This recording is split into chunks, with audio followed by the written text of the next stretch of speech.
ठाकुर जी का नामकरण। जैसे ही ठाकुर जी 1 वर्ष के हुए, उनका नामकरण संस्कार हुआ। श्री गर्गाचार्य जी महाराज नामकरण करने के लिए आए। आचार्य जी ने कहा, नंद बाबा, कल का मुहूर्त अच्छा है, कल आपके लल्ला का नामकरण संस्कार कर देंगे। आज रात्रि विश्राम कर लेते हैं। गर्गाचार्य जी बोले, एक दिक्कत है। यशोदा माता बोली, अरे क्या? बोले, हम किसी और के हाथ का बना भोजन नहीं करते, हम स्वयं भोजन बनाकर अपने ठाकुर जी को भोग लगाकर फिर ही भोजन पाते हैं। यशोदा मैया बोली, अरे इसमें दिक्कत की क्या बात है? मैं आपको चूल्हा दे देती हूँ, बर्तन दे देती हूँ, सारी सामग्री दे देती हूँ, बनाइए। गर्गाचार्य जी बोले, जो कृपा। यशोदा मैया ने सारी सामग्री दी। गर्गाचार्य जी ने भोजन तैयार किया। अब बढ़िया एक पात्र में खीर बनाई गई। उसमें इलायची, केसर, मिश्री डालकर सुगंधित खीर बनाई। जैसे ही उन्होंने खीर बनाई, अपने शालिग्राम भगवान के सामने सजाया। गर्गाचार्य जी का नियम था, वे जैसे ही भोग धरते हैं 108 माला जप करते हैं। अंदर आंगन में ठाकुर जी बलराम जी के साथ खेल रहे थे। खेलते खेलते अचानक रुक गए। बोलना तो अभी जानते नहीं थे, थोड़ा थोड़ा जानते थे। मन ही मन दोनों बातें करते हुए, अरे क्या हुआ? बोले, अरे भैया, एक जोर को भगत आयो है, नामकरण करने आयो है मेरो।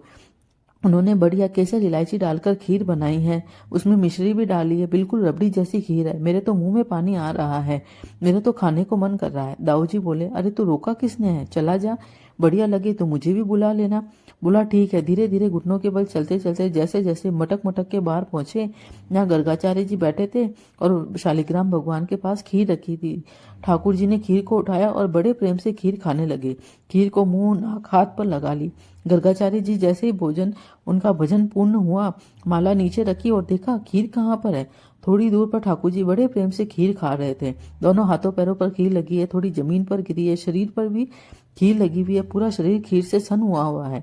गर्गाचार्य जी ने जैसे ही उनकी तरफ नजर करी तो ठाकुर जी ऊपर से हंसने लगे और ऊपर से 2 दांत उनके और नजर आ रहे थे और हंस रहे थे। अभी 2 ही दांत आए थे। गर्गाचार्य जी ने कहा, अरे यशोदा देख, तेरे लाला ने ये क्या किया है? मेरे ठाकुर जी का सारा भोग ही झूठा कर दिया। यशोदा मियाँ दौड़ी दौड़ी आई, बोली, अरे बाबा नाराज मत हो, छोटा बालक है, समझ नहीं है ना, क्षमा कर दो। देखो, ये तो मेरी पूरी की पूरी खीर ही खा गए। माँ यशोदा ने अपने लाला को उठाया, फिर से भीतर आंगन में छोड़ दिया। गर्गाचार्य जी ने फिर से भोग बनाया और ठाकुर जी से क्षमा मांगकर कहा, वे ना समझ छोटा बालक है, क्षमा कर दीजिए, आप फिर से भोग लगाइए। जैसे ही माला जपने लगे, ठाकुर जी फिर से भीतर रुक गए। ताऊ भैया, कहा, अब क्या हुआ? दाऊ भगत तो मेरा बढ़िया है, खीर भी बढ़िया बनाता है, लेकिन मैया से मेरी शिकायत कर दी है। बोले, लाला कोई बात ना, अब की बात तू और बढ़िया खीर बनाई है, तू जाकर चक्कर आ। ठाकुर जी फिर घुटनों के बल चलते चलते गए, खीर उठाई, खीर का पार फिर से उठाकर खाने लगे। गर्गाचार्य जी की माला पूरी हुई। ठाकुर जी को खीर खाते देख अब की बार तो वे खड़े हो गए और बोले, अरे यशोदा देख, तेरे लाला ने फिर से सारी की सारी खीर को ही झूठा कर दिया है। यशोदा बोली, क्षमा कर दीजिए महाराज, अभी बालक है, समझ नहीं है, मैं इसे कमरे में ले जाकर बंद कर दूंगी, आप नाराज मत होइए। ठाकुर जी को ले जाकर कमरे में बंद कर दिया। फिर से उन्हें सारी सामग्री दी। ठाकुर जी ने खिड़की खोली और देखा 1 वर्ष के ठाकुर जी एक टकाटक गर्गाचार्य जी को देख रहे हैं। गर्गाचार्य जी ने ठाकुर जी को देखते हुए मन ही मन कहा, अरे कितना शैतान और नटखट बालक है। ठाकुर जी मन ही मन सोच रहे हैं, अरे दारी, अभी तो तुमने मेरी शैतानी देखी कहाँ है, अब की बार बना फिर बताऊंगा।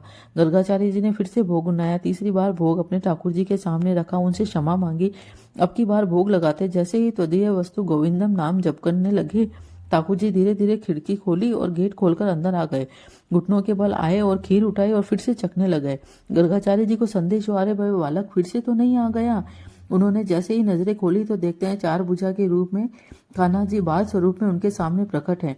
गर्गाचार्य जी नतमस्तक हो गए, उनसे क्षमा मांगी और हाथ जोड़िए कहा, हे प्रभु, मैं आपको पहचान नहीं पाया, मुझे क्षमा कर दी। कान्हा जी ने कहा, मैंने आपको ये बाल स्वरूप इसीलिए दिखाया है क्योंकि आप कल मेरा नामकरण संस्कार करेंगे।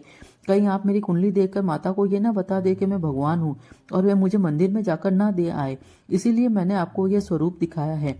एक हाथ से ठाकुर जी स्वयं भोजन खा रहे थे और एक हाथ से स्वयं गर्गाचार्य जी को, और ये भावना देख गर्गाचार्य जी की आंखों से अश्रु बहने लगे। उन्होंने श्री कृष्ण से क्षमा मांगी और कहा, हे गोविंद, मैं आपको पहचान नहीं पाया, आप मुझे क्षमा कर दीजिए। ठाकुर जी ने कहा, ये तो ठीक है, लेकिन ये सारी बातें मेरी माता को मत बताना, नहीं तो वह मुझे मंदिर में जा दे आएगी।